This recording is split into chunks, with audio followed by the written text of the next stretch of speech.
What's up, guys? It's KB. Make sure you subscribe to the Underground Sports Philadelphia YouTube channel. Click the bell icon down below so you don't miss a single video from us. And thanks for tuning in to another video from Underground Sports Philadelphia. Now let's get into it. Philadelphia, baby, you're gonna love it. Best sports fans in the world. Actually, the worst, but that's what makes them the best. So we're starting it off again. I hit record. Are you ready, Owen? I should have made sure you were ready. Doing it. Wow. Oh, we are starting off with your burnt tongue. That's what I said. I hit record as I started talking about it. Hello, everyone. Welcome back to another episode of F1 Underground. We have a special guest today, a second official guest. We have Adam from F1 Fantasy HQ. So happy to have you joining us. Thank you so much. Thank you for having me. I'm so excited to be on here. It was as soon as we started interacting on threads and stuff, I went to Owen. I was like, we have to have him on. I was like, we have to, because I sucked at fantasy last year. I'm actually okay. I'm beating Owen in our podcast league. So nice. We're not even in a minute into recording this, and you're already throwing me under the bus like that. Come on. Yes. Fantasy smack talk in the first minute. I'm already excited for this. I mean, but your league though, I'm non-existent. If I was higher up on that one, I think I'd be probably boasting a little bit more, talking about myself. But we can get you there. Yeah, we'll get there. Take your pointers from today, apply it to next week. Yeah. But yeah, thank you so much for having us. We're gonna jump right into things. We're gonna recap Australia because obviously that was a crazy one. It was. Did you guys stay up and watch it live, and then you're just dragging through the end, or were you an old fart like me? You woke up first thing in the morning, and then watched it on delay. No, so I stayed up and watched it. Owen was out all day, so he fell asleep, and I was texting him. He turned it on as Max was retiring, and I'm literally texting him like, "Are you awake? Wake up!" Yeah, I'm like, "Hello." That was a very scary and also funny way to wake up, because I'm going to bed and my wife is like, you're not going to wake up. She was like, you were out all day. You are literally going to go to bed for an hour and a half and then you're going to wake up again. You're not going to wake up. And I'm like, nah, I'll be fine. I have 3 alarms set. I'll be good. And then the next thing I knew, it's 12:05 and the race is starting and Casey's blowing me up. She's like, you need to wake up right now. And I said, I watched it out in my living room, and I don't remember getting out of my bed and going to my couch for the living room. I just remember turning on the TV at the living room and just being like, oh crap, Max is out. I was like, oh my God. And it was wild. But it was such a good, I did make it through the whole race. I was, like you said, I was dragging at the end there. I was falling asleep on the couch a little bit again as the end of the race came and everything, but I was up for it, which was fun. That's awesome. Definitely. I woke up at 5:30 to watch it live, and all of my family was asleep. So when Max started having the smoke come out, I just had to muzzle my screams. No, I live in an apartment, and I literally was like, I was saying to myself, I was like, oh my God, this is actually happening. I was like, but you can't get excited because the walls are thin. Yeah. I was like, I can't do this. No, it was. As soon as that podium was over, I was like, okay, good night, and went right to bed. But I went to my parents the next morning, and they were actually watching the rerun, so it was nice to watch it then again. I could take it more in. But yeah, no, it was an exciting one. Kind of fun that it was early on, but I think they get a lot less fun when we get to Japan and China, because those are properly in the middle of the night for us. So yeah, see if we can keep Japan. I think Japan is 1 a.m. Are you on Eastern? I am. Yeah, I'm. Okay. Yeah. Oh yeah. So yeah, 1 for us, and then it's China. China's like 3 a.m. That one's gonna suck. The only good news is the rest of the races are at a reasonable-ish time until we get to Vegas at the end of the year. So we have a nice stretch if we survive. Mm-hmm. And I don't mind the early morning, Sunday morning races. Then I have the rest of the day to go along with. But I think that first one after China's Miami, I'm like, okay, cool.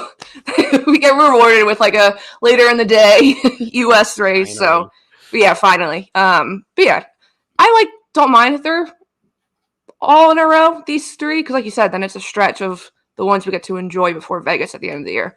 Absolutely. And Vegas is the only one I have a pickle, I hate with the timing, just because it's our own country. But other than that, I hate Vegas too, just because it's so late for the drivers, and it's that's got to be brutal on them. But I mean, they have a good stretch till we get there. So that's we'll cross that bridge when it comes. Secure your manhole covers now. Yeah. Yes. Please and thank you. Please make sure it doesn't happen again at the same track, because it was just not a good time. But no, I loved this race. I loved. Yes, I hate to say it, but like it 100% was more so just because Max wasn't in it that it like made it more exciting. But I was much more awake than I thought I was going to be watching it at that time and everything. But the moment Max was out, it was just like, oh, here, like it was like, okay, here we go.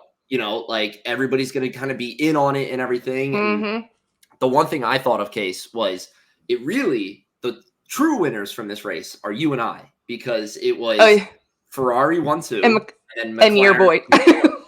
So it was perfect. And now McLaren's like 30 points separated from Mercedes in the constructors, and I'm like, this is fantastic. We're the true winners of this race. Everybody else doesn't matter. I was very, very happy with it.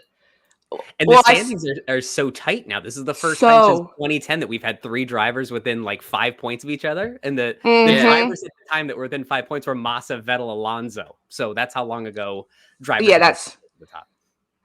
I see Verstappen's at 51 points. Charles is at 47 and Perez is at 46 for the top 3 points right now. It's wild. That's close. So close. Could you imagine if Checo actually performed a little better? Like if he was on the podium, that would have been that would have thrown it even closer.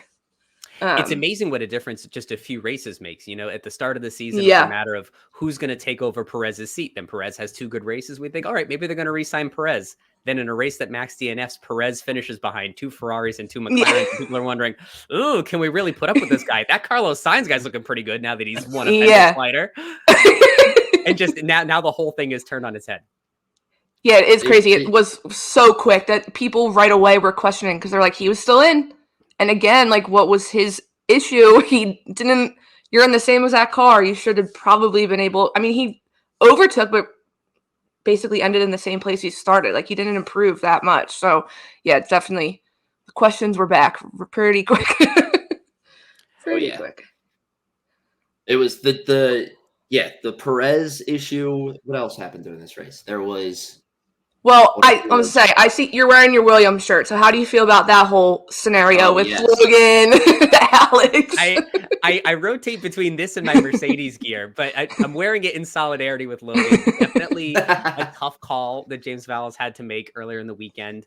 Alex just missed out on the points. And he was nibbling at the heels of those Haas drivers for so long. And it really shows you how improved the Haas is, because there was a point where Albon was trying to catch Hülkenberg, never quite got to him. And then Magnussen blew right around him. So clearly the Haas was really separated from that rest of the field. And then Albon just missed the point. So unfortunately, that gamble of unseating Logan, maybe upsetting his confidence, didn't pay off his points as Vowles had hoped. So it'll be very interesting to see these next few races, because you're hearing coming out of Williams, they still don't have that spare chassis and they're not going to have it. So any crashes from either of these guys in the next few races could be really bad for them.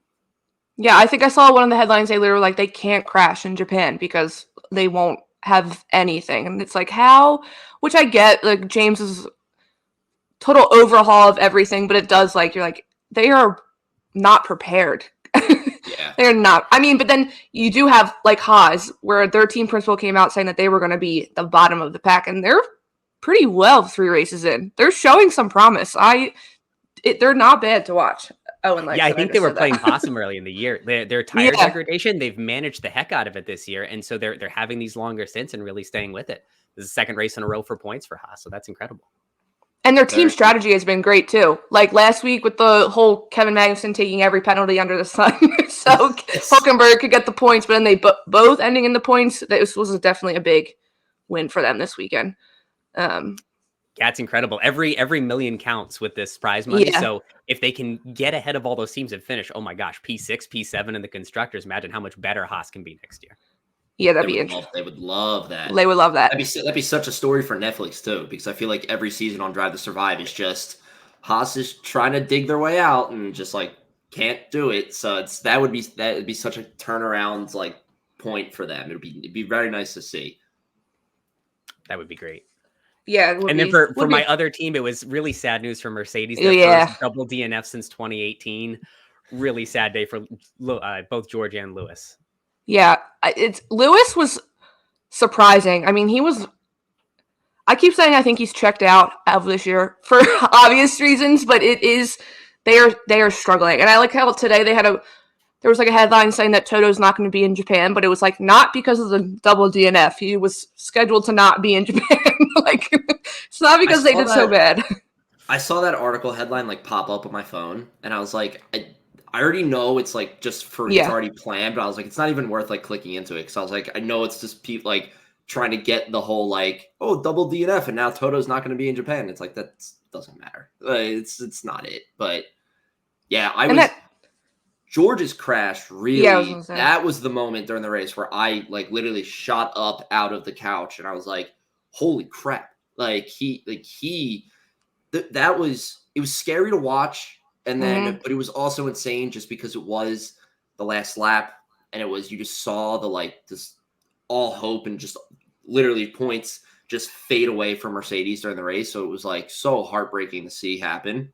But there's the other half of me, like I said, that I'm a McLaren fan, that I'm like, I will take no points now that I know that George is A-okay and he's fine. A sad fact for Mercedes fans, Owen, is that Mercedes in the constructors table are closer to Alpine, which we all know is a tractor this year, than they are to McLaren. That's yikes. No. When you put it that way, that's bad. That's bad. That's tough. The thing about the George action that really bums me out is that there wasn't a red flag when his car tilted over. He was really prone on the track in the middle of the track, and his team radio was calling for the red flag, and all they got was the safety car at the end. I'd be mortified if someone took that corner and didn't know better. That could have been a lot worse. Yeah, well, someone even brought up the point on Threads because I posted someone clipped his onboard because of his radio. Like, you heard the fear in his voice calling for that red flag. Yeah, well, he was not facing the right way, so anyone could have come around and totally crashed into him. And someone brought up the fact of Antoine Hubert's crash because he was kind of the same way and they had couldn't see. So that's what they're saying. It should have been. It definitely, I agree. I think it should have been a red flag right away because that was bad. The crash structures in these cars, they're optimized for when the car's on 4 tires. So if you hit it from any side, it should withstand most of those crashes. But as soon as you flip it on its side, it's a whole different brand of physics you've got to deal with there. And then they're really prone. So it's definitely a scary situation. Yeah, it was seeing the crash happen too and seeing the tires just like, I don't even know what's the right word to describe it. Just like pinch and go underneath the car. I was like, oh shit. It was very, very, very scary to watch. And yeah, the panic in his voice of where he's like, red flag, red flag, red flag. And the engineer gets on and they're like, oh, it's a safety car. And he's like, no, I need a red flag. I'm on my side in the middle. I'm in the middle of the track. I need a red flag right now.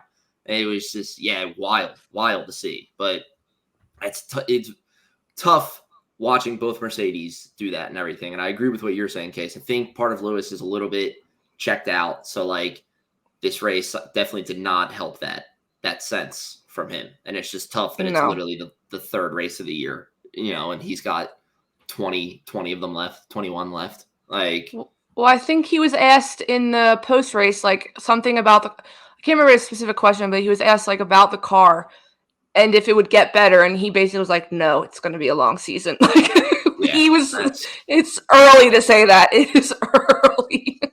Yeah. Meanwhile, Mercedes is trying to attract a second driver onto that team. Yeah, right. They've got to turn around for somebody to join them. Meanwhile, CarlosSainz is out there winning races, giving himself a brilliant resume to get a second seat somewhere in Mercedes. But Ferrari next year. Yeah. And he probably doesn't want to go to Mercedes with the way their track record's been right now. Going back to George's crash, do you agree with the Alonso penalty? Because I know people are on both sides of the fence there. Mark's article yesterday really enlightened me to some of the telemetry about how early he braked and how that was really causative to Russell's crash. I do see the other side of it, that in a situation where there's no contact between the drivers, the driver in front getting a penalty sets a weird precedent, because I haven't seen an example of this before where a driver gets such a strict penalty for a situation that didn't end with him colliding with anyone. So I'm firmly on the fence myself. I can see both sides of the fence. As a Mercedes fan, I'm just glad George is okay. And I thought a penalty was warranted, but now hearing some of the Alonso camp side, I can see what they mean too. Yeah, I didn't even think of it. He didn't make contact, so I didn't even think of it that way. So it is, and the penalty was a lot. I mean, the 20 seconds and 3 penalty points, that was a pretty, like you said, strict penalty. But yeah, that Mark's article was great too, seeing the telemetry and stuff, and then, like, because you see people like, he brake checked them, but when you see the data, you're like, I mean, he kind of did. But yeah, no, it is. I was really trying to make up my mind like all day today too, of just like this whole Alonso thing. And the biggest thing, like you're saying, is they didn't make contact. So I was like watching the video over and over again. I was like, there is no contact there. They're not even close. Right. They're not even really that close. So yeah, the fact that it was such like a hard-handed, like, here's what we're giving you because of this, incident and everything. I was like, same thing. It was like, wow. I was like, that sets a big picture, like moving ahead. It was like, that is tough to kind of remake happen and then dish out the same penalty. Like it's very weird situation. And these penalties that happen after races are so tough, because if it was a stop and go during the race, maybe you adjust your strategy, try to get a few seconds back later in the race. When it's assessed to you later, you just plummet. There's nothing you can do about it. Yeah. So it's definitely a tough break, because then he fell behind Lance and Yuki to finish P8. So it was tough for Alonso. It's just, the fact that it's afterwards and there's, like you're saying, nothing you can do. And it's just, now it's just 20 seconds added to my time. Like, it's pretty brutal. I saw a meme though after it was about George and how they didn't call the red flag, and people were like, George Russell, the GPDA director, will make FIA rue the day they didn't call red flag, because I mean, George Russell is George Russell, so I could see him giving them a mess to deal with.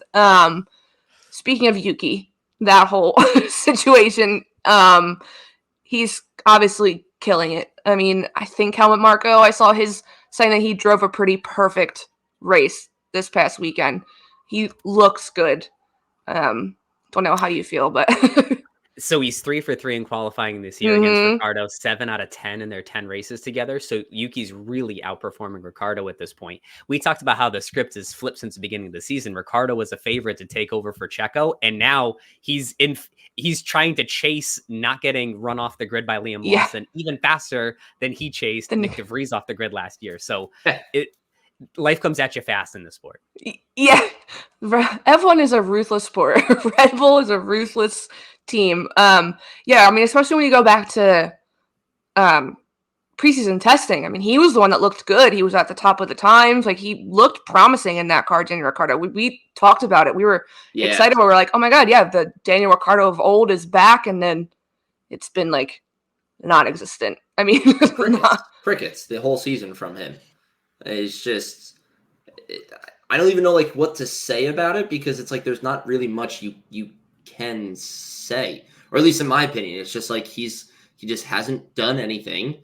And we went into preseason testing. We were like, oh my God, the V carb looks really good.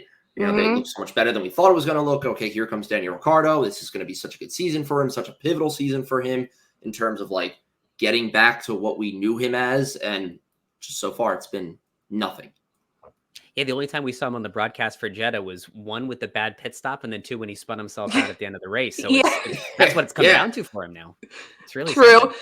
It is really, really sad. And I want to say literally the only reason he didn't finish dead last is because Stake or Sauber, or whatever their team name is, can't get their pit stops right. They are. I mean, they were 2 for 2 yesterday. What a mess. Yeah. What a mess.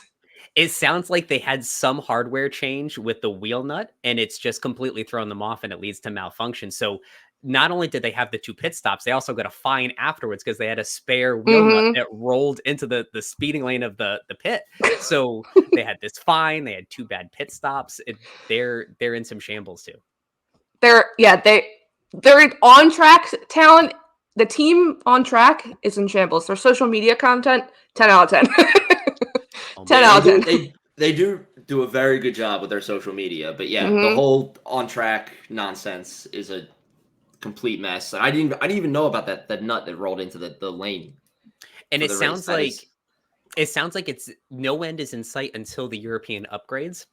So I suspect for China and Japan, you might see one or more of these bad stops. So, in the fantasy world, a lot of folks were asking me, Zhou and Bottas are really great overtake drivers. They can get you some good points from the cheap driver spots. Why don't we put them in? I think I have to avoid them until we get to Imola, somewhere around there. Yeah. Some better reliability, some better pit stops. It's true. I hope I'm excited for Joe to finally have a home race, to finally be able to race at home, especially with his seat in question, that he gets to do that before whatever happens next year. So I hope there's good results there. But yeah, like you said, it's very, very doubtful. I saw that. I wrote this down because I saw it earlier today. Sauber have done 11 pit stops this year, 158 total seconds. Oh my God. You don't have to be a math wizard to know that is not 2.5 to 3 seconds that you're used to. No, that's not so ideal. slow. That's so. I can do a lot. That's so slow. It's brutal. Yeah, that's 158 seconds. Oh my God. Now, I can just. Oh, go ahead.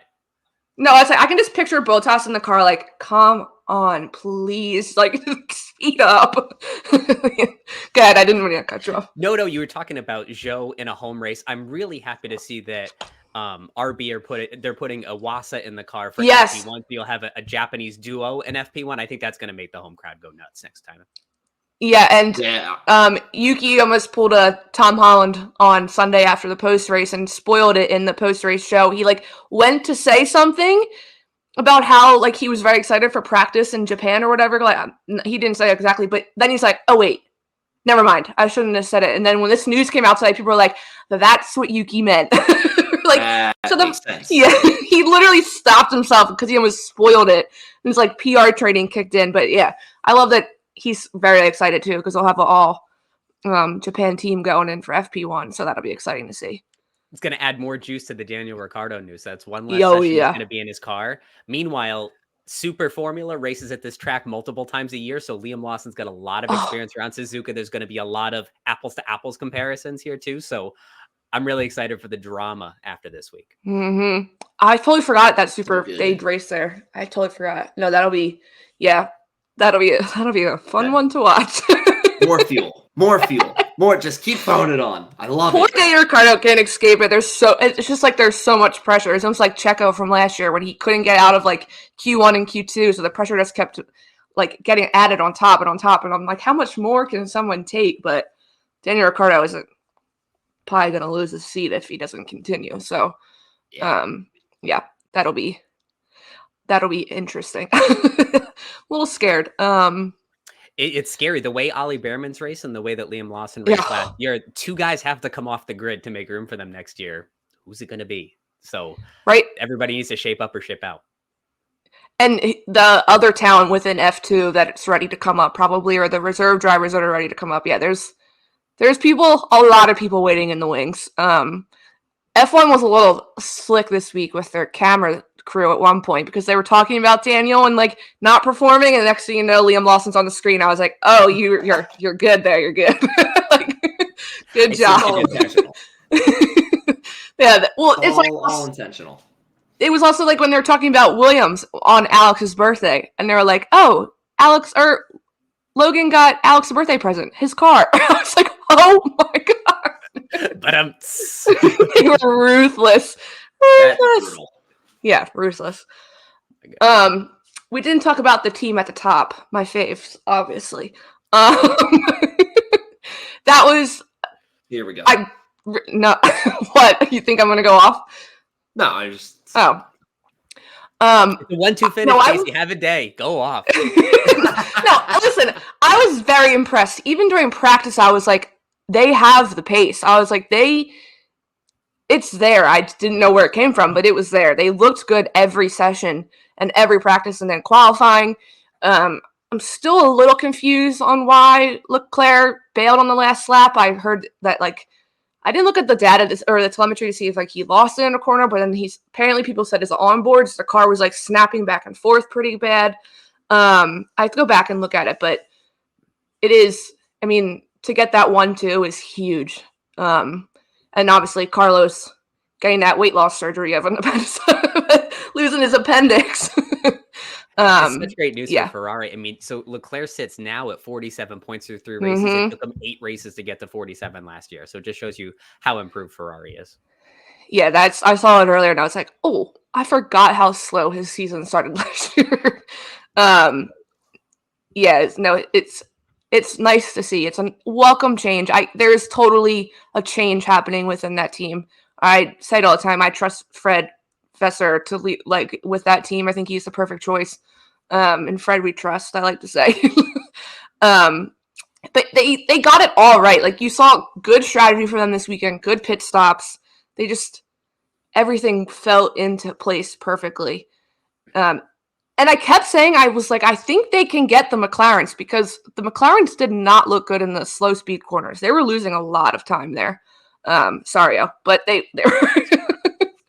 That's not their strong suit right now. I mean, now it's not. Their McLaren's biggest strong suit is high speed. There was a camera angle last week of Lando. You was watching from the back, and you were on Lewis's onboard, and you just see how these corners, and Lando just disappears, and it was gorgeous. But yeah, slow speed corners not the best spot for McLaren right now. No. I also have to give a shout out to the Ferrari team when they were singing the Italian national anthem. It was so cool to hear and see. They were freaking out. That might be my favorite part of the whole weekend. Just them singing the Italian national anthem, and the two of them up on the podium, just like smiling down and laughing because they were going crazy. But yeah, hope they can keep the momentum. But it's a nice break from the Dutch national anthem. Max had that record streak, 10 wins in a row last year. He was on 9 in a row and aiming to tie that with his 10th, and then Carlos broke it up again. So the only non-Max driver to win in a long time. Oh, and I posted, there were so many coincidences with this Carlos win and the last Carlos win. Like Singapore, I told you this, in Singapore, followed by Japan last year, George Russell crashes on the last lap. This year, followed by Suzuka, George Russell crashes on the last lap. And then I even saw, apparently, when Carlos won in Silverstone, George crashed on the last lap, or crashed during that race. So every time George crashes, Carlos ends up winning. So maybe they would be good teammates because he's helping Carlos get those wins. Ferrari fans everywhere are buying George Russell voodoo. They're like, you can do it. Come on. It's like pseudo Ferrari driver now at this point. Just by always crashing and helping out the team. Yeah. No, it was exciting to see. I mean, and impressive for Carlos to come back from a surgery. I mean, I don't know about you. Owen and I both have had ours out. I went back to college a few days after, and I could barely move. So I could never imagine having to drive in a car. All those G-forces, he was slow to get out of that car at the end. He was barely able to get out, but impressive. Yeah, I remember 2 years ago when Albon had his removed, he came back after 3 weeks and everybody thought he was a superhero. So when the thought of Carlos coming back after 2 weeks, I wrote him off at Jeddah. I thought there's no way he was coming back for this race, but then to see it and then just have him be dominant all weekend, it's really kudos to him. He deserves that driver of the day. He looked like he was in that Red Bull, the way he took off some points. Like, he had a decent gap in some of the race. So that car was working for him. There were a couple laps where he was just setting fastest lap. Like, he literally would set it, and then I think literally the following lap got even faster. And I was like, he's in cruise control right now, and it's just going. And he looked so good. It was very refreshing to see. But yeah, just going back to the appendix point, I could barely even stand up straight a week getting mine out. So I can barely imagine, like you're saying, just the G-forces, and then the having the mindset to lock it in for those 2 hours of just high intensity. It's just absolutely insane. And yeah, 100% worthy of the driver of the day, and just put on a show for everybody. Put on an insane show. Yeah. It's incredible. Max has only not converted 6 poles in his career to victories, and this was one of them. So kudos to Carlos. Woo! That's wild.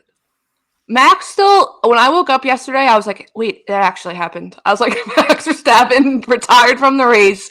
He was out. I was like, that actually, right away. Yeah.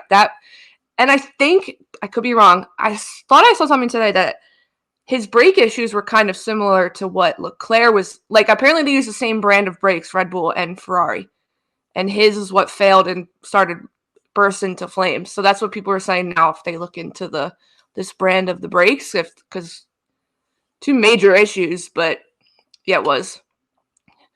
As soon as he started going slow, I was like, "Oh, he's done. He's out of here. He's out of here." I was just, the realization hit me when he was out of the car. When they showed the camera angle of him getting out of the car, getting pushed back into the garage. Because when he was going into the pits, I'm like, there was part of me that was like, all right, this isn't happening. This is like the false glimmer of hope that he's going to get sent down to like 10th, off the rip of the race, and then he's just going to climb his way back up the entire event and everything. And then he got out of the car, and I was like, oh wow, okay. I'm like, this is happening. And I mean, we said, how many times did we say last year, Case? Like, there's got to be one race where the car breaks down or a mistake happens or something that just knocks him out, and it never happened. And lo and behold, it happens this past week, which was absolutely wild to see. I'll take it. I had people coming out of the woodworks on threads because I posted, "Am I a bad person for hoping that reliability issues continues with Red Bull?" And people are like, "Yeah, you are." Like, after I was like, "Listen, it just adds some unknown. Like, yes, I appreciate the dominance that Max Verstappen has, but just give me something else." It's fun to watch because you knew as soon as Max was out, everyone had a shot. Like, everyone had a shot at that top of that podium. I mean, not probably the people in the back, but still, everyone. The top 5, 6 had a shot. Wide open field for multiple people, like we're saying. For Ferrari, McLaren, Mercedes, Aston Martin, all of them were like, oh, like this race is a possibility now. Yeah, like this is a winnable race for us. But maybe we'll have some more reliability issues in the future. I enjoyed it. Lance Stroll, P6, Yuki in the top 10. Like, yeah, I'm feeling good for these guys that aren't. They have double Haas points.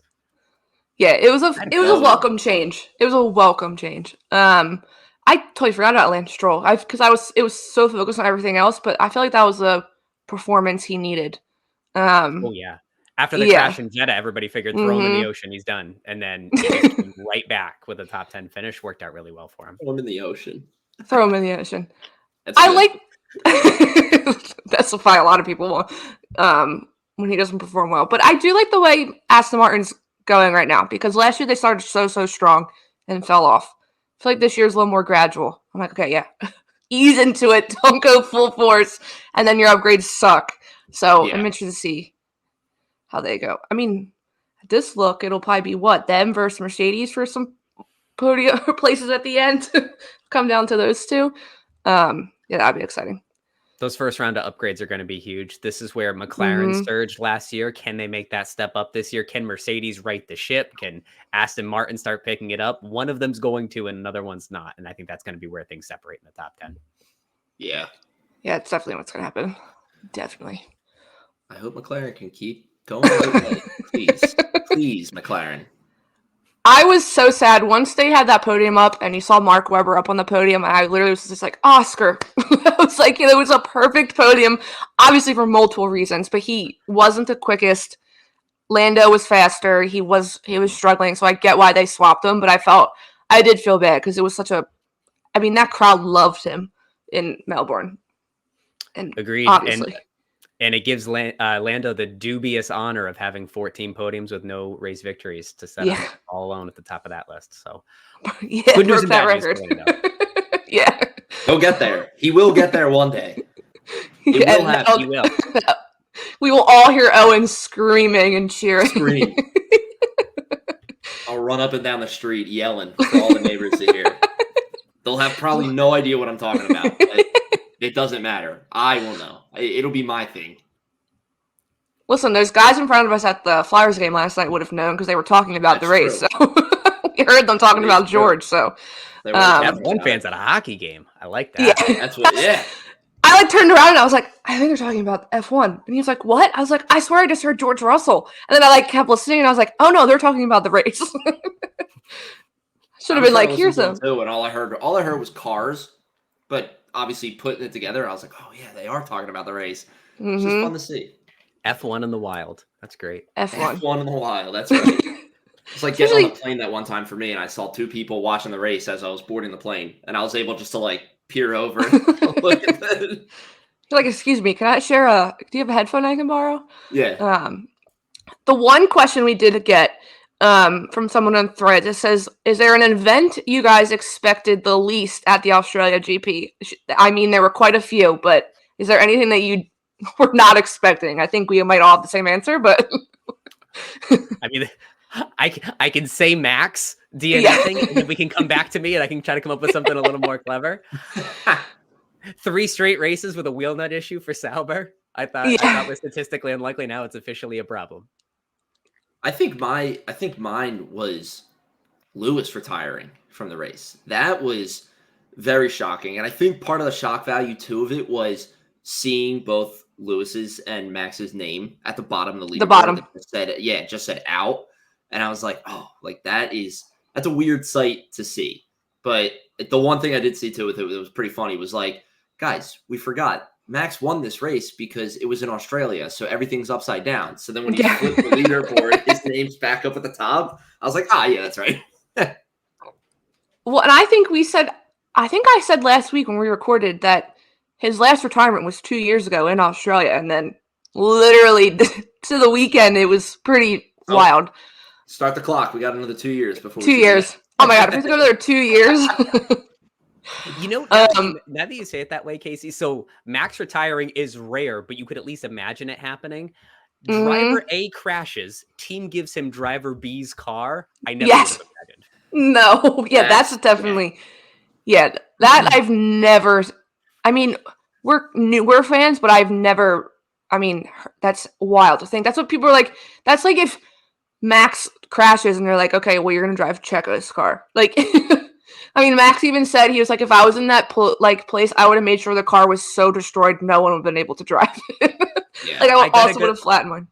Did you see any of the posts right after Max DNF? They said, so when are they going to pull Checo and yank him out of the car so Max can win this thing? I mean, honestly, they probably could have pulled Checo out of the car, done like a World Endurance pit stop, thrown Max in there, and he probably would have gotten back to the front. I had no doubt. Yeah. I think the most unexpected for me is Carlos winning. Didn't like you wrote him off. I did not think. I mean, there was rumors up until like Thursday that Ollie was ready to go. Like he was even up until qualifying, until Carlos posted, and he was like, "I'm ready to go." I was like, "Okay, well, here he goes." And yeah, I did not expect that performance from him at all. But I think that's incredible.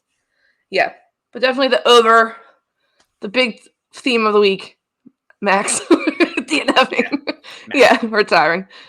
Max is gone. Yeah, I don't think there's anything. I feel like something for each. We didn't really talk about Alpine, but can you really talk about Alpine? We don't need to. So slow. Get a tear off stuck in your wheel dog. Yeah, they're. At one point though, I posted. I think Gasly was in the points for a little bit, but then just fell off. It did not stay, but that would have been a big. He was up pretty high, wasn't he? He was like 5th or 6th. I don't know if he was that high, but he was up pretty high. I didn't use my reverse jinx on him. He finished ahead of just Ocon because of the tear off, and then the 2 Saubers because of the nut issue. Yeah. So tough race. Regardless, that was Australia. Talk Australia always provides some chaotic races, so thank you, Australia. Thank you. Good work. Yeah, there were 8 DNFs last year, but I didn't know since the beginning of the history of that race, they've averaged 8. So there were some years where there were 2 or 3, but there have been years in the 90s where there were 12 or 13. Oh, so this track is just nuts year over year. Because that's what they were like, you're guaranteed like a safety car, a red flag. I was like, really? But then when you look at the track, it is a very narrow track. Like, yeah, those walls are close together. I mean, they brought back the centimeter to the distance to the wall graphic, and I feel like they reserved that for Monaco and Monaco only because it's so small. But I like that graphic because you see them get close and you think they touch, and then it's like 10 centimeters. I'm like, oh, they were so close. It is, yeah. That is a good graphic. I do like that one, though. But yeah, should we talk some fantasy time? Fantasy. I'm ready for you. Oh, you want to ask your question first? Yes. This dictates the whole show, even though we're already 40 minutes into it. So on your Instagram post, you say that you like Marvel, all that stuff and everything.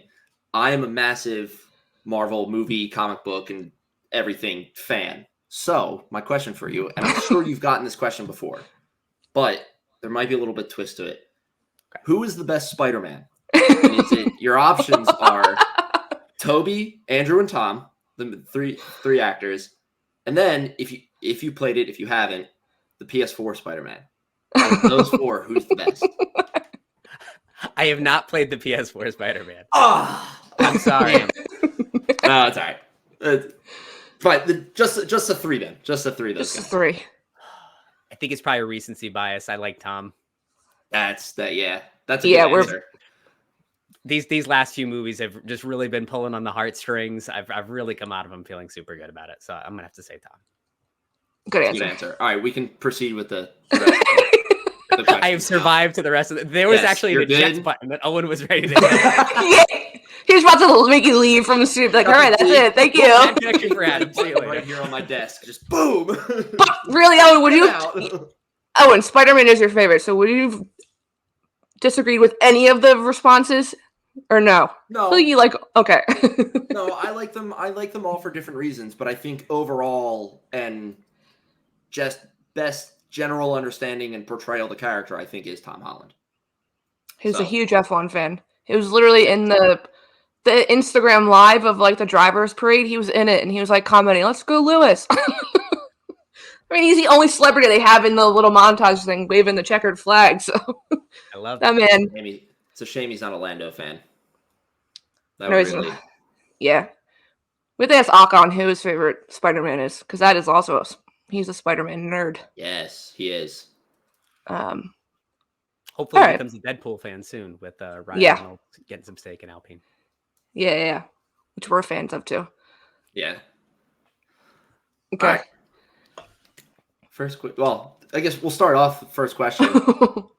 How did you get started with F1 Fantasy and everything? What made you fall in love with it? How did you start your whole page? And yeah. I'll give you the whole story. So I've been a fantasy sports junkie for a long time. I played fantasy NFL for probably 20 years or so with all of my different friend groups throughout life.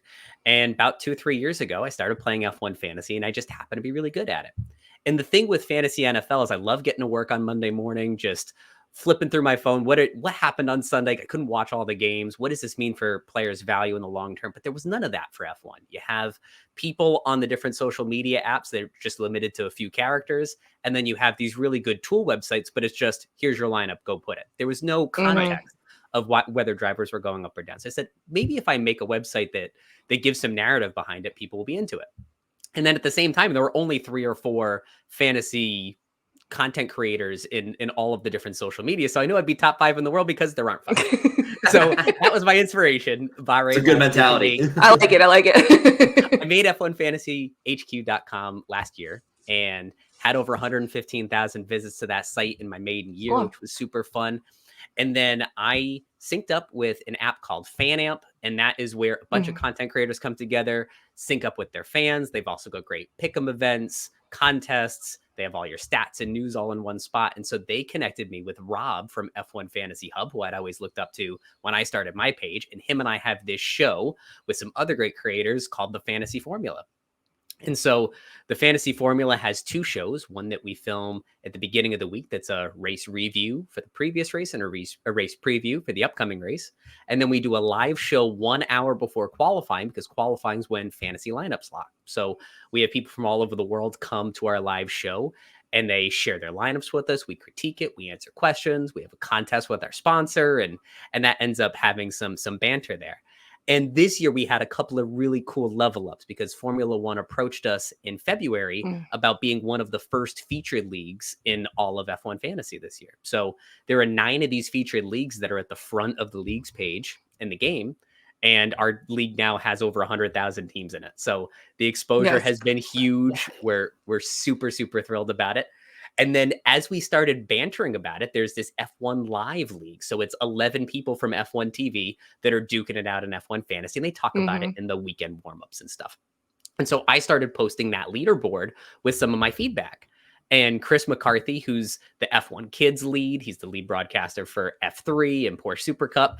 We started bantering, and I said, "Hey, do you want to come on the show and talk fantasy?" And so last week he did come on our show and talk fantasy. That's awesome. And set his lineup live on our show, and he finished. Now he's up to P3 in the F1 Live League, which was really neat. So this morning we were on Twitter. He just goofing, like talking about who went up and who went down. And Will Buxton replied and said, "I need all the help I can get," to my tweet. So now all of a sudden we're bantering with some really cool F1 TV personalities as a result That's of sick. the fantasy formula in the league. Yeah, That's so cool. That is so cool. I love that you, like you said, we joked about it, but that mindset of just like, there's not a lot of people who are doing this right now. So let's jump on that and, get into it and everything. And yeah, that's awesome that like you said, Will's answering and everything and you getting this exposure of the featured league and whatnot. And that is, I mean, I was happy when we had, 50 people join the league we made, but to have 100,000 people join, that is I never would have gotten that many people on my own. I think just that one little break of being in a featured league really got us that exposure. And that's, I think, one of the funnest things about being a content creator is these little level ups that we can do to just either grow our following or get a cool break or exposure to someone. It's really fun to see that happen for us.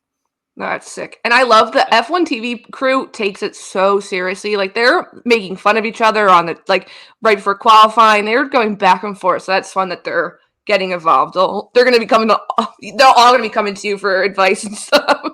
There's a funny story coming out of that league this week. James Hinchcliffe had negative 35 points on his team this week because he had Max Verstappen as his 2X driver, Hamilton and the Mercedes constructor. Oh no. And he was too busy at the thermal cup challenge or the thermal challenge. He probably wasn't even paying attention. I love that. We were literally talking right before you came on, and I was like, I left Williams in as my team. I said, but the Ferrari one too helped. But Owen had Max, so obviously that did not help. Max got me a solid negative 30 points this weekend. not a good time. Yeah. We can dig you out of this hole, though. You still have 21 more races. This is all the things you're saying to me. People are coming to you and asking for tips. Just all sound like cheat codes to me to start winning the league. So that's what I'm going to do. It's just every day. It's just going to be stalking the website to learn. And you've got the red phone now. Just reach out and say, "Look at that. Help me out." But I'm not even going to be setting my lineup. When people ask me what are the tips to being in the top 10% in the world, they're really simple. It's number one, play the game for the whole season. You'll be surprised how many tens of thousands of teams drop off over the course of the year. So if you just stick with these trends, McLaren getting really good after Canada, AlphaTauri last year getting really good after Singapore, you can make a lot of budget and then turn that into better drivers for the rest of the season. And then the other big thing is smart use of your chips. So if you can, for example, the really powerful chips like the 3X DRS Boost and Limitless, if you use those on a sprint weekend, there are 3 events in a sprint weekend that you're scoring on. So you'd rather triple that than triple last week, something like that. Oh my God, I've never thought of it that way. That's duh. That's so it's just good. easy stuff. If you exercise those 2 things all year, you're at least in the top 25% in the world. And with a little luck, little extra skill, you'll be all the way down. Yeah, I was one of those people because last year was the first year we did F1 Fantasy, and we kind of just had like a group of friends doing it and everything. And I was one of those people that just like halfway through the year just kind of like fell off.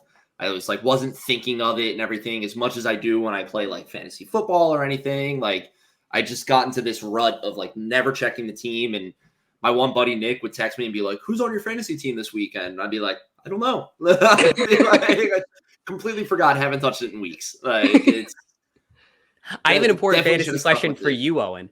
So at the beginning of the season, when everyone started their teams, F1 put a little orange logo on the side of your team name, and it needed to be reviewed to make sure that it passed all their standards. Yes. And then this past week before Australia, they went through them and accepted or rejected the team names. Did your team pass inspection or did you get rejected? I think I passed, but let me double check now. Oh yeah, because your team name was so boring, wasn't it? Just your name. I just made it my name because I wasn't. I was just like, let's just see. Yeah. You could take. Yes, I passed. He passed inspection. That was probably my favorite thing about last week is seeing which team names got accepted versus rejected. Their criteria are so funny because you could tell they put very specific things into an AI. Every reference to Red Bull catering rejected. But everything like Christian Horner's text messages, Horner's assistant, all that stuff accepted. Oh no, they said that. Oh my! Next year you won't be able to use those team names. So add those in. That's so funny. I saw people on Threads talking about it, and they were like, "I need help. I need a team name because it was rejected." And like, someone like put like 4 or 5 different things, and I was like, "Oh, but that's interesting." So what's your team name now, Owen? Is this still your name? It's just still my name. Okay. Yeah. I do remember when we first made the league, and we were having people join and everything. The moment we crossed 100 members, it flagged. I don't know if it flagged our league name or if it flagged the league itself, because we also published it out and said like, "Hey, it's live. Go join." And we had a good amount of people join in like a short period of time. But like as soon as we crossed 100 members, it like that our league name had a red dot next to it. And it was like F1 has to review your team name and make sure it meets all like criteria and everything. So I was like, that's interesting. But yes, my team name did live. We are good to go. I'm still identifiable as myself on our league. I appreciate the one person in our team that's the Ferrari catfish. Were you on the Threads for that whole thing, Adam? No. Oh yes. The Ferrari the social media. Yeah. So someone took his username and that's their team name in our fantasy league. I was like, thank you. That's perfect. I also was one of those people that I did lose interest in it. Obviously, I had Charlotte Claire on my team, and he didn't, like we said earlier, didn't start out well last year. So I was bottom of the pack for so long. But this year, I'm more into it for sure. So I'm going to definitely keep it up. Go for it. Yeah. The other tip I can give you is that F1 has second half leagues. So if your team, 3 or 4 races. Oh no. Did we lose them?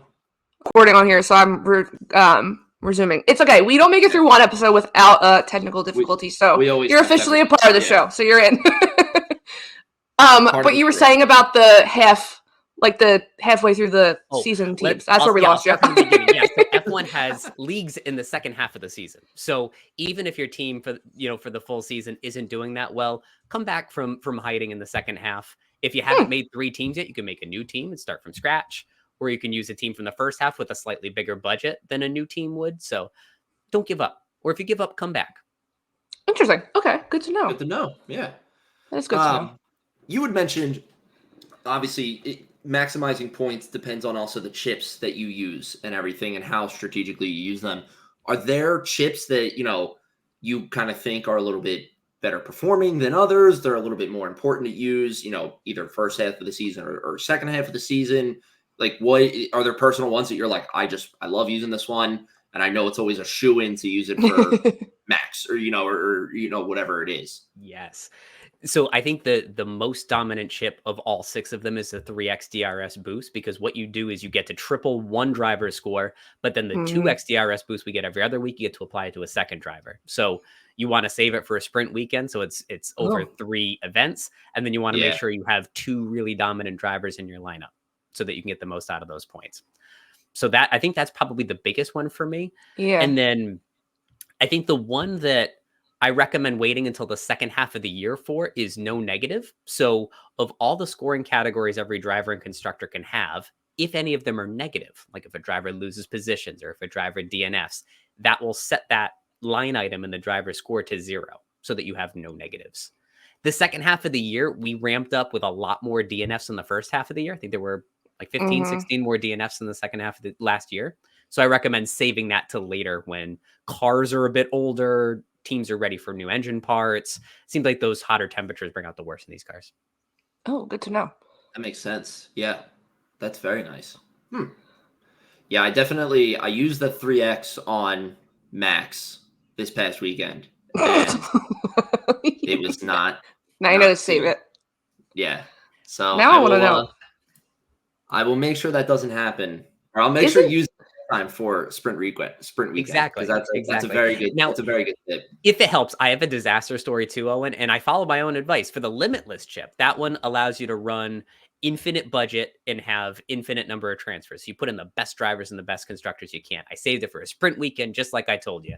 And I did it at Coda last year. And so I rocked up with my Lewis Hamilton and Charles Leclerc and my Mercedes constructor. And the podium celebration was over and I felt so victorious. And then the DQs came. Yes. And I've never had the air let out of my balloon anymore than watching those DNFs. It was like a 150-point swing. It was oh my gosh. Because they went from scoring like 30, 40 points each to negative 25 for the DQ. Oh my God, that is brutal. It got you to have both of them. Yeah, that's brutal. Yeah. And so that's the other thing I tell people. I still finish in the top 0.1% in the world. I was 2,600 in the world last year with that terrible result. So you can have a bad result. Just keep going. You're going to be fine. Don't give up. Yeah. I like it. And our first sprint weekend's China, so keep that in mind. Look at that. This is good to know because I'm definitely slacking right now when it comes to points, and I could definitely do better. Just to put it, I've got your back. We'll get you up there. Do better. I'm interested to see what you thought of how the drivers were priced this year, because I know some people were shocked to see how expensive Lando was compared to like Charles Leclerc. So I'm interested to see what you think. You know, it's funny. I had my first foray into TikTok this year, and one of the first videos I made was the most unfair price in F1 fantasy, and it was about Lando Norris. His price is the second highest driver in the game, but he only finished in the top 2 in fantasy scoring like 4 or 5 times last season. What are they doing to him? And that was all of my videos have like maybe 1,000 views, 2,000 views. The Lando video just cracked 100,000. Oh, like the outrage of Lando Norris's price in the game has been growing for the last 3 or 4 weeks. So people don't understand. Yeah, I think so. That was the biggest thing. This time last season, they had massively underpriced Aston Martin, so it gave you a very obvious lineup: load up on Red Bulls, load up on cheap Aston Martins, ride them to victory. This year, you have a lot of very useful team lineups. Some people had Max in the 2X spot, Charles, Carlos. Some people had Lewis or Orlando. So it's now opened up a lot of really good but viable fantasy teams for this year. So I'm happy with how the pricing started. Nice. And then I'm interested to see how did you think Ollie was priced too high for his one? So I think he was like 14 million or something. I could be wrong, but I was shocked. It was a weird price that he came in at because he was too expensive to run. If you had Max and Red Bull or Max or like Checo, Red Bull, Ferrari, it was hard to fit him in your lineup. So you really had to do some gymnastics with your team to make it work. So a lot of people didn't run him, but he did reward him with a points finish, driver of the day. He ended up, his price went up after his performance last week. So it ended up working if you started him, but I just couldn't get him into my team. Yeah, I looked. I couldn't afford him. I could not afford him. Someone I know is a huge Logan Sargent fan. Like, will not remove Logan from her team. So this past week, I was like, "You are removing him from your team. You're not throwing away points." She's like, "I know." I was like, "Okay, I'm just letting you know because don't do that to yourself." You're a good friend. Yeah, it's like, please. I want to let them take the L. I'll keep going up the standings. Yeah. I'm not helping you. Come on. No, because it was when we were away at IndyCar, and she's huge, Logan. She's like, I'm not going to, no, I can't take him off. Can't take him off. It's like a soft spot. So that's why I was like, what are you doing this week? She's like, I'm taking him off. I was like, okay, thank you. I was like, you should. But yeah, let me see. Any other? I want to know what is this weird way to word this question? What is like the best scenario for like most points in a race, barring like a race win, because like right now I feel like everybody who plays a game knows that Max is a pretty shoe-in to get those race win victory points. But what would be another way or another scenario that happens during the race that can let other drivers kind of make up the point difference for anybody who is just like, you know what, Max is going to win the race. Let me pick up Max and then fill in wherever I can out, like who else I can. So the best point scenario for a non-race win is if you qualify super low and then you have a ton of overtakes in the race because you're going to get points for positions gained, points for overtakes. You probably impress a ton of people to get driver of the day. And then and then a points finish, that's a really good way to rack up a ton of points without winning. If you can park at like P2, P3, but qualifying outside the top 10, that's juicy. That makes sense. Yeah. So that's Yeah, why 'cause Ollie did so well, because he overtook a decent amount. Driver of the day. That's why. Okay. That makes sense. Yeah. Sorry. No, you're good. No, I've always been curious about that, just because it's like it's like, again, like, when you get Max, you're like, okay, I'm pretty good for race wins and everything, and I'm pretty well set up for that scenario. But if I don't want to do that, I want to maybe save some money and kind of spread it out a little bit evenly across the team. What would be the best way for me to, or what do I want to happen for me to get the most points? Like, how can I make it the easiest on myself? There's a lot of ways to build the teams this year. And I think where I'm leaning right now is start with Red Bull and Ferrari constructors, get the best possible 2X driver after that, which is probably Checo, Charles, or Carlos, and then fill your team with whatever you can afford after that. It seems like the combination of Red Bull and Ferrari have been huge, because these constructors, they get you bonus points if both drivers reach Q3, and then bonus points for fastest pit stops. Fastest pit stops last week were Red Bull, Ferrari. So those two are really raking in the points. Yeah, I would say they've been on except for this week. Well, Red Bull, but I was gonna say Ferrari and Red Bull have been on the podium too, so that has to help. And then they've taken down fastest laps between Red Bull and Ferrari. They have all three. Oh yeah. Okay. Interesting. Our question from Threads. I hope I phrase this right. Says, what was the most chaotic point scoring they've tabulated, and who was the best driver in those races? They give an example, thinking of when Ocon got a podium in Monaco, or someone like a random result that shook a fantasy table. If that makes any sense. It does. There are a few I can think of. The example of Coda last year really shook up a lot of teams, because they put out provisional points. We thought we did really well, and they said, "Oh, just kidding. They took them away. Take them all away." So that really stunk.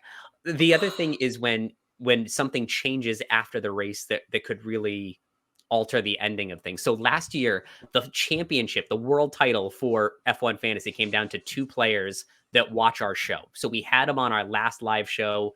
They talked about their lineup strategy and they were duking it out. And then I think it was like 18 hours after the conclusion at Abu Dhabi, they were still calculating the overtake points just to get it totally perfect. And so like that suspense and that buildup, I think was pretty significant too. Oh, good. That's interesting. That's fun. That's cool to know too. That those players who are duking it out were our listeners of the show and everything. Like, it was really cool that we were able to find him. And that race came down to a late Perez penalty. Promote her one guy's team. It was Yuki that could cover the day in Abu Dhabi, so that helped another team. And there was some weird dynamics right at the very, very end of Abu Dhabi that determined who won the whole thing. Interesting. That's wild. Yeah, and the winner of the global league gets paddock passes, so it's worth it. Yeah, that's the goal. No, I have a new goal in mind for life. You knew that? No, I did not know that. Yes, literally, like on the homepage when you sign up for F1 Fantasy. Yeah, you get paddock passes. I'm becoming an F1 Fantasy pro now. That's it. I'm just expecting Underground F1 to get so big, they're just gonna want you in the paddock. You don't even have to be F1 Fantasy. I mean, that's the ultimate goal. That's our pipe dream. That is, we all the time. We're like, we want to go to a race. We're like, the money. First of all, ticket prices are insane. So we're like, only way we're going is if we get invited. If we get invited, I F1 or a team. I'll take anything. I'll take any way to get in. Any team. I will hawk any random sponsors. Crap, absolutely. Call me. Yeah. There you go. Whatever you need. Where are your guys? Where are your crew? So I think my last question, Case. I don't know if you have any more. No. When preseason testing is coming and everything, and you're watching it, how do you go about formulating your first iteration of your team? Obviously you're saying it's going to change throughout the year and everything, but when you sit down for that first time and you're making your 2025 season, team and everything, what is the thought process going into, okay, this is the crew that I want to ride with going into the first race following preseason testing and everything? Like what's that mindset? I think the first thing I do is I just look at the price list. And like Casey was saying earlier, I just find those outliers. Okay, this guy's overpriced, can't run him. Ooh, that guy's underpriced. Maybe I can run him. And then I try to pick the most conservative lineup possible. So if I'm wrong with my 2 free transfers, I can get myself out of it. And so I usually go conservative, something that's Red Bull heavy with safe-ish budget drivers. And then if I'm wrong, I back out of it. So this year it was a Red Bull RB heavy team because I thought, wow, AlphaTauri looked great. They had the most upgraded car in the grid last year. They were challenging for points. Right. So I loaded up with them, turned out to be a mistake. And then it was for this race, I was able to move all the way out of RB and Danny Rick. And then I had Yuki on my team and then moved into Lance Stroll. And then it all just sort of wiggled into place. Interesting. Very nice. Yeah. Because that's always like I'm saying, it's that when in the season and everything, and you have races to kind of bias off of, like you can just like look at the people and be like, all right, they're performing well. I can afford them. Let's go into it. Let's sign them up or anything. I'm always so confused, like for the past 2 years when we've done this, that first team you're setting up. Like I was setting up mine up for like days and just constantly being like, oh, well, I could do this and be like, oh, I could do that, and see how it went from there. So I was very curious to see your mindset of just like, what is when you first sit down that first time, be like, this is who I'm going with, and I'm confident in that decision, And don't be afraid to use the tools that are out there. So there are a lot of great F1 fantasy strategists like myself, my partner, F1 Fantasy Hub with Rob. There's a website, f1fantasytools.com, where you can put in your budget, and it says, here are a bunch of configurations of teams. And you're like, actually, I don't want Max on my team. And they'll spit you out a whole new list of teams. So it'll do some of that thinking for you. So feel free to use the tools, look at some of the other strategists and what they're doing, and then sort of group think your way into a lineup that makes sense for you. Oh, interesting. I like that. Know. Very Good cool. to know. I feel like I based my team off this year of like people that I liked. I was like, yes. Now I'm like, okay, maybe I need to make some changes, but yes. That's in one of my preseason articles. That's one of my first pieces of advice. Make 2 teams, one with your heart and one with your head. You'll follow all your favorite drivers on one of them, and then you won't get your heart broken twice on Sunday if you have a team with your head that's got your Max and Red Bull and some of the less likable drivers. Smart move. Someone was like, I saw someone once, they were like referring to, they're like, my serious team or my non-serious team? Like, which one am I going with? Yeah, you have to have it. Your faves, and they'll take it seriously. No, I don't think I have any other questions. I can check. No, I don't think so. Owen, anything else to add? I do not believe so. I just want to say thank you again, Adam, for coming on and thank you. Talking with us and teaching us so much about F1 fantasy. I'm gonna go. My pleasure. Edit if my you have team any right other now questions, you know where to find me. Perfect. I'll be messaging you every day. I'll be like, this is what I'm thinking. Like, what do you think? We're gonna get you on the straight and narrow, Owen. You'll be winning. Perfect. He's gonna be in now. He's gonna be hooked. He's gonna take it very seriously. Does take his fantasy football seriously. So, hey, football. Well, I can't even say that about fantasy Formula One, because I was gonna say football's every week. You only got to set it once and then forget about it. It's the same thing. Pretty much. But I am gonna be hooked to it now. It's gonna be thinking about it a lot. But yeah, thank you so much for joining us. We've had your social medias going across the bottom for anybody watching on video and everything, but it is F1 Fantasy HQ all across social media platforms on Twitter, Instagram, TikTok, and Threads. And also go listen to the Fantasy Formula podcast live shows. Please check it out. Yes. Thank you guys so much for talking me up, and thanks so much for having me. I hope this was educational for you, and hopefully someday we can come back on here and banter about the sport and the game alike. Yes, no, absolutely. Yeah, definitely. Thank you so much. And will you guys be having a show before Japan quali, or just the time zones? We're trying to figure this out. So for Australia last week, we ended up doing ours at 5 p.m. Eastern, so 7 hours before lineups lock, and that allowed us to see FP2 data, but then also a lot of our audience is North America and Europe. So we wanted to make sure if people were setting their lineups before bed, we had something there for them. But come to find out, one of our peers, Pam and F1, also had a live show that was pulling some people away. So I think we're gonna coordinate a time that's earlier than quali, but not the same time as each other. So it's between 5 and 8 p.m. Eastern. Oh, cool, perfect. Is that that live show? Is that just on your YouTube channel? Yeah, so it's put on by FanUp and it's on their YouTube channel, and I'll post Oh, that okay. link pretty much on all my socials. So would Yes. love to have you on a future stream. You could win prizes. You can give me crap. Sometimes we banter with each other and have some fun too. So come on down. Oh, perfect. Thank you. Thank you so much. This has been great. And we're staying in touch. This is not this is not a one-time thing. So thank you so much. And like we said, give them a follow.